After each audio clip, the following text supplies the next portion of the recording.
One player that was able to make a change, and this change I don't think came from the GM. Actually, I don't know who the GM of Evil Genius is. Oh, it's Andy Barton. Peter Dunn makes this change, announces it.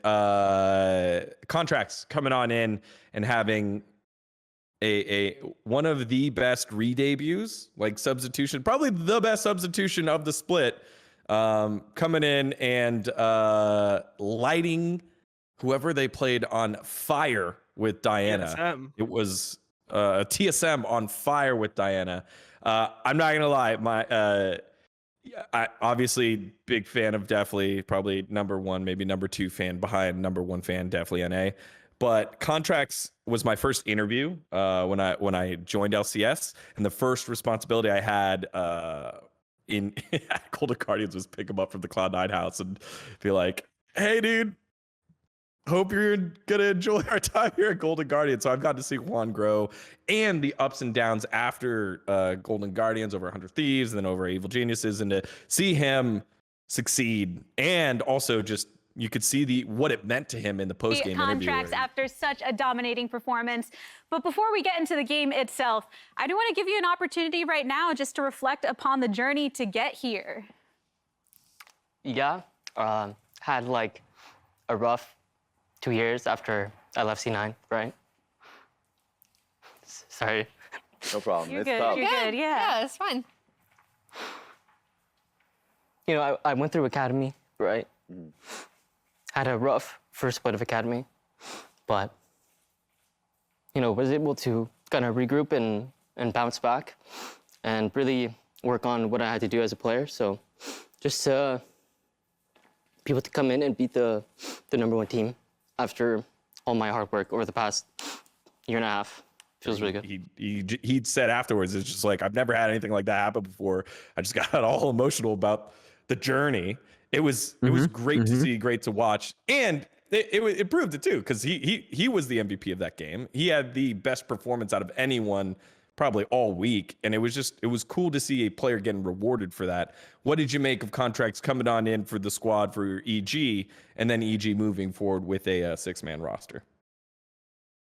I personally thought it was like one of the best LCS games that I've watched the entire split from EG. Like, I think that might be the best game that I've seen the entire split when it comes to like how they actually played as a team. Like they did things that we just don't see in North America. A 315 dive. It wasn't clean by any like stretch, you know, like it wasn't the best dive where like the wave is crashing and the mid laner is like right there with the jungler as the wave is crashing and they're able to just like kill the guy and get out. It wasn't that clean.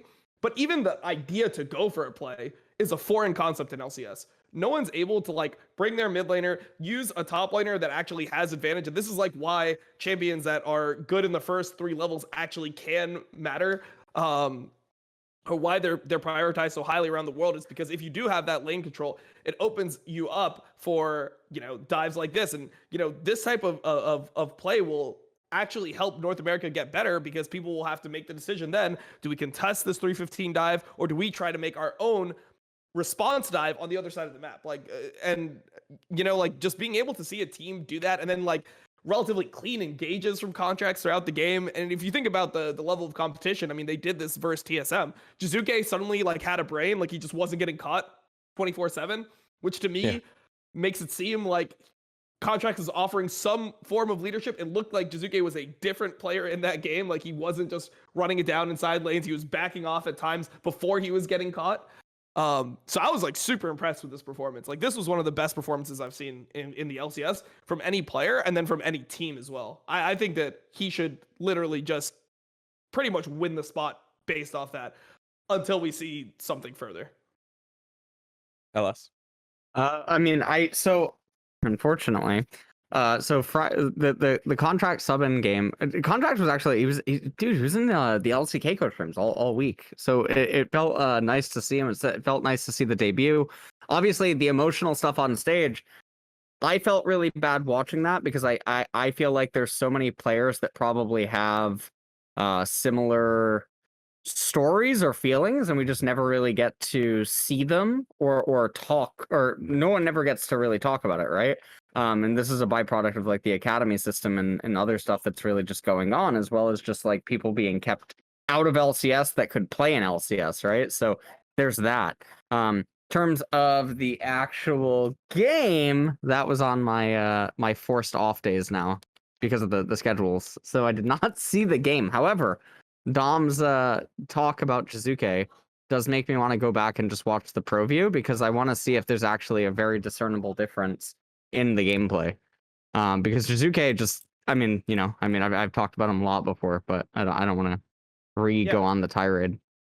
Yeah, I mean, and from things that I've heard, it's funny because this is like a veteran team, but the people that are controlling like the pace of the game and the ones that are calling for the most plays are supposed to be, at least in this game, Contracts and Danny. So I think that that's really interesting that like the new players coming in are the ones that are kind of like calling for most of the plays and leading the team in some respect. And yeah, I mean, I can definitely like see a lot of like the emotion. I wonder how much of the emotion comes from just pure frustration, because if you're a player like Contracts and like when he subbed into 100 Thieves in 2020, he had a relatively good performance on 100 Thieves. I think I had him like somewhere in the power rankings that we did last year around like 5th or 4th.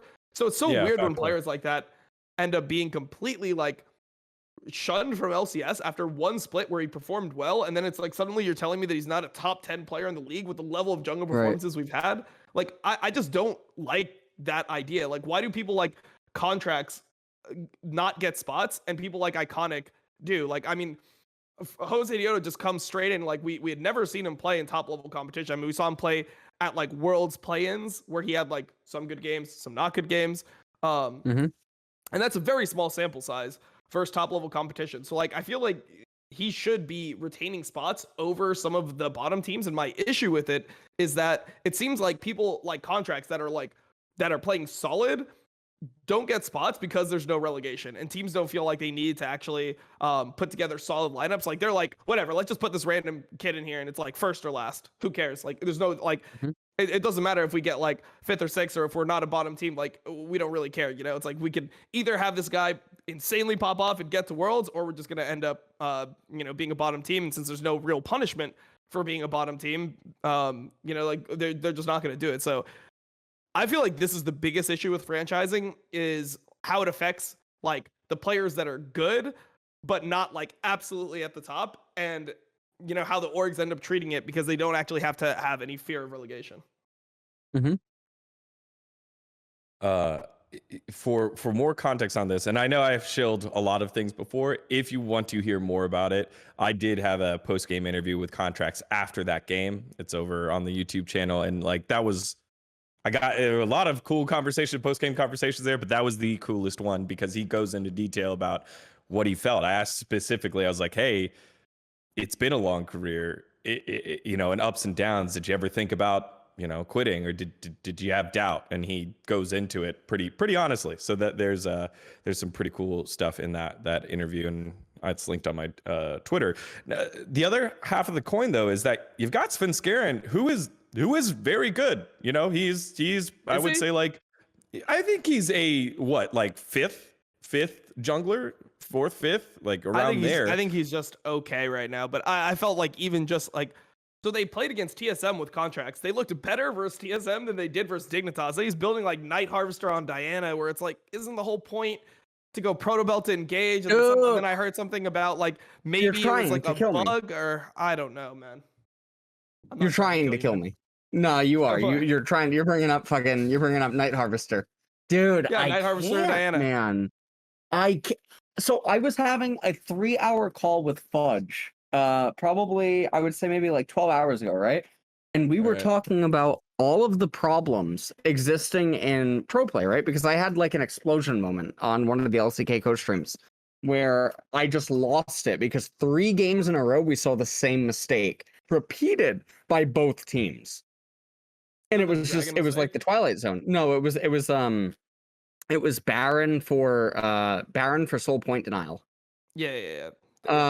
Where denying Soul Point is usually more important, right? If like you trade Baron and enemy gets Soul Point, the game becomes scary, like depending on like lane states and stuff, because you get the Baron, you bolster all your stats, you get a little bit of gold, but it's still Soul Point. So it gets really fucking scary depending on context. And we just saw it like 3 times, but like Night Harvester is I feel like this is Morello versus Leandri V2. Like I don't know how to kill this fucking item. And it's like you should be able to kill it by going down like a series of questions, I think in most cases, but it just seems like you can't. But it's not even just Night Troller. It's like there's other itemizations that also go on, and we have the item rework where items are just easier, right? You have another one. I started wearing a fucking shirt on my stream, the Cookie Monster shirt, right? Because everyone has fucking cookies. Yeah, Biscuits. Yeah, everyone has fucking biscuit delivery. And then they sell you them look at for their 5 inventory. gold. They sell them for 5 gold because they have 3. Oh, everyone's looking at me again. Jesus. Hey, thanks for watching VENN Esports. Make sure to hit that subscribe button below and explore other videos. In fact, click the ones on the screen right now. It's probably where my hands are for the jumping jacks, yeah?